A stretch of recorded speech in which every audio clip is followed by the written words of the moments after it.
مونږ د دې باړیچم یو او زمونږ کور واله دی شاه نسیم نوم یې دی. دا یو میاشت پوره شوه، دا دویمه روانه ده. د کور نه ووتو زه کاروبار روانوم ځان له. بس هغه وی چې ووتو مونږ ورته رنګ کو، بس اول میلاوېدو یو ساعت و، چې ګنټه دوه یې وشو بس بیا نه میلاوېدو، لمبر یې بند شو. چې لمبر یې بند شو څه ورځې پس رنګ راغی، وي مونږ له پیسو غم وکړه. مونږ ورته یې څه پیسې وي؟ دې مونږ نیولې دي، وی لکه پیسې راولېږې 50,000 روپۍ. مونږ ورته یې زمونږ هېڅ وس نه کېږي 50 لکه تاله مونږ کوم ځای نه درکړو.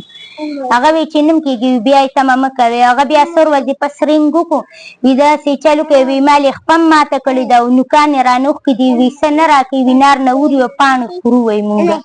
وی د ونو پاڼې راټولو مونږ په ځنګل کې خورو. دوی دقه وي چې مونږ له پیسې راکړه. زه پردي خدمت کوم، دوی له پیسې زه د کوم ځای نه ورکړم؟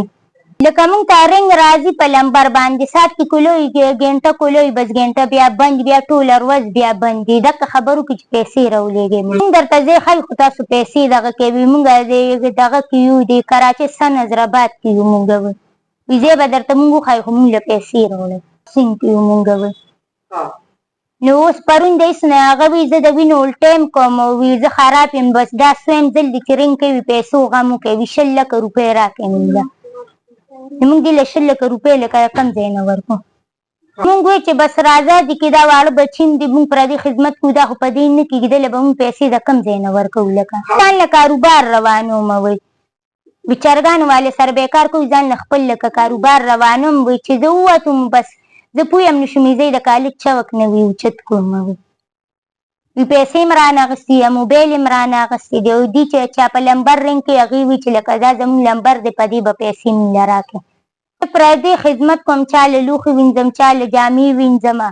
او دا ماشومان مې د کله بسکټو والې سره کار کوي، کله څه والې سره، بس هغه دیاړي مزدوري ده. او دلته م رپورټ کړی پولیسو هېڅ غم غرض نه کوي. مونږ کوشش کوو. دا څنګه کوشش دی؟ او دوی دا دغه نه کوي، مونږ دله کوشش کوو، بس هېڅ دغه یې نه کوي. دا دویمه میاشت ده. مونږ وایو چې لکه که مونږ سره خو پیسې نشته، مونږ د کوم ځای نه دا پیسې ورکړو دوی له.